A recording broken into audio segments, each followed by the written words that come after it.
What's going on, traders? We got a banger video. You're not going to miss this, so let's get straight into it. So we're just going to get straight into the juicy stuff. We're going to knock it out. Semiconductors, Nvidia is first up. 2 hour time frame, looking absolutely beautiful. It looks primal for a breakout, guys. Shoulder here, head here, another shoulder here. Inverse head and shoulders pattern, clean, very clean neckline right here. You couldn't ask for a better setup. And what really makes me like this play is the fact that we mounted and closed above the support, which is around 146. I mean, you couldn't ask for a better setup. And so this is leading me to believe that tomorrow we may start breaking out like almost immediately at open. Okay. And I could be wrong. Maybe it happens early next week, but I just have no reason to be bearish right now. I just don't. Even when we're talking about the triple Qs and NQ and so on and so forth, I just have no reason to be bearish. And so tomorrow we can just absolutely open like this, where we just start breaking out almost immediately. Now, I don't know what's going to cause that. Maybe news, maybe Nvidia gets its own personal news, maybe some semiconductors as a whole get a news. It's just something to pay attention to. And so the move that I would like to see here is a break and hold above 149. If we can get one of these moves, you are ready to go. And so my targets that I'm looking for is about 155, 160, and the highest, I even told this to the Discord members, the highest I'm looking at is around 170. All right. But right now, we're just going to play it humble. We're going to be safe, and we're going to focus on the first target, which is 155. Not only that, but we need to clear out this area right here. Okay, this area is very liquid, so I do imagine that we're going to want to head back up here. I mean, this is absolutely beautiful. I really have nothing else in regards to Nvidia. So this is the move that I am looking for. Be ready for it. But maybe this isn't enough. Maybe you need more confirmation in regards to semiconductors. Cool. Let's look at TSM. And so we've been trading TSM. Discord link is in the description below, by the way. But we've been trading TSM, and we go to the 2 hour time frame. You have a falling wedge pattern, and look what happened. You broke above the falling wedge pattern. You broke 191, and then you retested 191, and you're pretty much mounting the same thing we talked about with Nvidia mounting 146. Look what we're doing here. We broke out. Now we're just mounting above 191. This is a clear sign that semiconductors, or maybe just TSM, wants to break higher. And so what targets are we talking about here? We can head as high as about 200 in regards to TSM, right? Boom. We see one of these moves. You see it here, rejection here, and then there's a gap right here. I mean, the math is adding up, guys. But maybe that's not enough. Maybe you need more confirmation. Cool. Let's look at MU. MU. And so MU broke out as a rising wedge. Cool, that's fine. First off, congratulations to Discord members who all traded this with me. We absolutely killed this play. But regardless, MU. And so MU has a gap that needs to be filled all the way at around 108, 107 range. And so I imagine that's where it's going to want to go. And then from there, maybe a sell off, we'll see. But right now, that's what I'm looking at in regards to MU. MU looks great as well. Maybe that's not enough. Maybe you need more. Cool. All right. SMH. Semiconductor ETFs. You can't argue with the semiconductor ETFs. And guess what SMH holds? Its number one holding is Nvidia. And so when this thing moves, chances are Nvidia is going to move or vice versa. But I mean, look at this. We talked about this in the Discord. Double bottom pattern. You have your bottom here, bottom here. We actually talked about this in the last video as well. So hopefully you were paying attention. But bottom here, neckline at what was this? 245. You broke above 245. We're heading towards 250. I mean, it's just you couldn't ask for a better setup, guys. I mean, it's just all adding up. I mean, continue to do the math. Very, very clean setup, very clean double bottom, super clean neckline break. I mean, the worst you're looking at is a retest at around 245. But other than that, you are set to go, and my first target is around 250. All right, you do have a lot of area that needs to be cleared here. You have a fair value gap at around 250 as well, and that will probably lead Nvidia to break out as well. And so you go to the daily time frame, and we talked about this as well. Let's actually get rid of this, and you go to the daily time frame. As you guys can see, we have tons of gaps to the upside. And the main gap that I'm looking at, not only is it a gap, but it's a weekly fair value gap. This guy right here, okay, which is around 270. I think that's where we're going to head from here. Why? Because we had our piercing line pattern, right? We talked about this in the last, what was this, maybe 2 videos ago or so. Regardless, we have our piercing line pattern, which was a bullish pattern, and it pretty much trapped the bear. So we saw a break of this rising wedge pattern, right?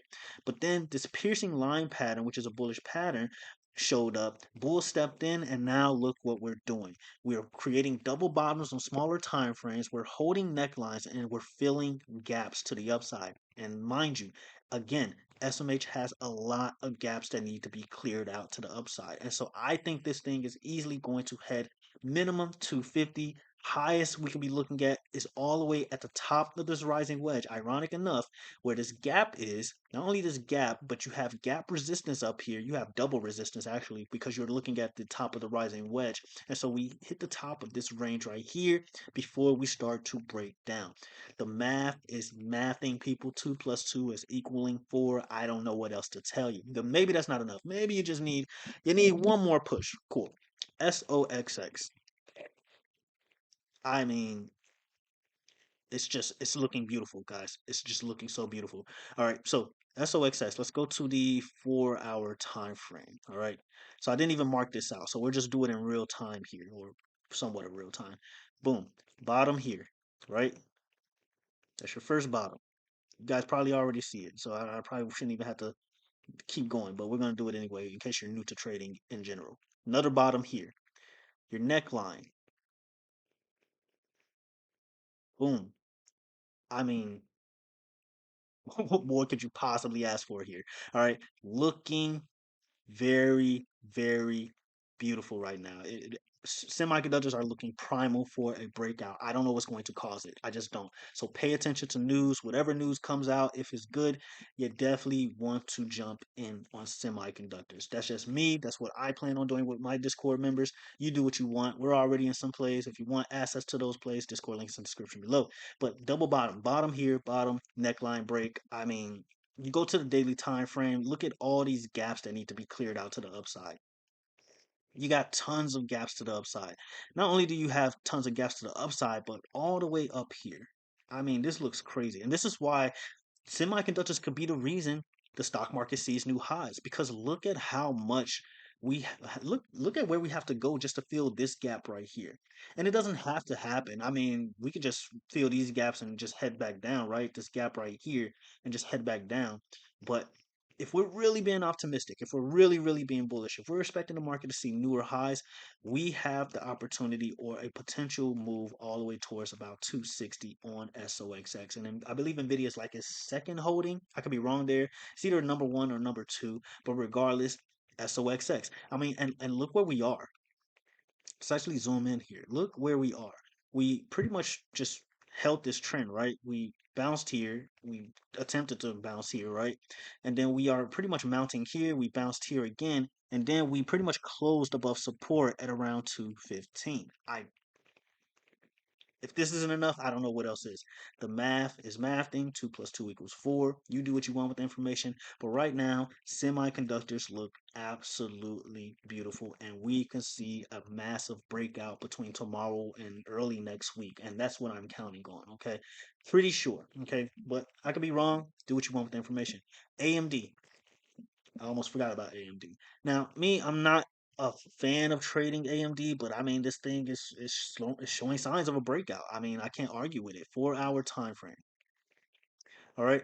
It's not the cleanest of breakout. It's doing a lot of consolidating, but again, I mean, you have this falling wedge, this huge falling wedge, by the way, and you are somewhat attempting to break out. Now, it's doing that little Bitcoin thing that we talked about in the last video where it's just consolidating. But if this thing can get a jump, if semiconductors jump, I imagine it's going to follow along and we could see a move as high as about 150, 160, 150, give or take. So something to pay attention to in regards to AMD. I mean, all the semiconductors look absolutely amazing right now, guys. And if these things all take off, I do imagine the market is going to want to do the same. And so let's look at the triple Qs, then the SPY real quick, and then we'll get up out of here. All right, so triple Qs. And so the triple Qs, so we saw a sell off this morning, right? We saw some type of some type of trap this morning. I would say a bear trap. And I warned Discord members that I think it's just a simple shaking out of the baby hands, just getting rid of all those retail baby hands. And so we are going to remain diamond hands. And that's exactly what we did. And we benefited greatly off of holding strong on our plays. And so right now we saw, well, not right now, but earlier we saw a sell off on the triple Qs and the NQ. But what led me to believe that it wasn't an actual sell off was because of the SPY and the ES and even the Russell. They were all holding key levels and not going anywhere. And so from here, I do imagine that the triple Qs is going to want to still fill this gap because we have yet to fill this gap at around 508. Okay. So I do think we're going to continue to head higher from here. And not only that, but we pretty much mounted this 503 level. Okay, we pretty much mounted and held this 503 level. So that is a good sign. Now, we go to the daily time frame, and I do imagine that bears are pretty much constantly trying to trade this thing to the downside. And this is why I encourage you guys to always look at the both the futures and ETFs because one most likely is lying and the other one is telling the truth. Okay.